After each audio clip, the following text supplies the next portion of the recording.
Kalau anda jenis yang kuat risau, anxious personality ataupun memang ada anxiety lah, anda kena tahu yang menurut kajian, kerisauan anda tu bukan perangai tetap yang anda ada. Maksudnya, bukan sepanjang masa anda anxious.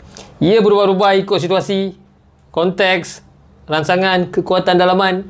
Sebab tu ada masa anda rasa okey, ada masa anda tak berapa okey. Ia bukan sebab anda lemah, tapi sebab otak anda dia adapt ikut situasi. Jadi individu yang ada tahap kerisauan tinggi ni tak semestinya fokus dekat benda berbahaya je ataupun negatif je sepanjang masa. Tumpuan mereka tu boleh berubah ikut motivasi semasa, keadaan sekeliling, penting ke tak situasi tu pada dia. Maknanya otak anda masih boleh belajar untuk alih perhatian daripada kerisauan bila anda beri sebab ataupun dorongan yang cukup kuat.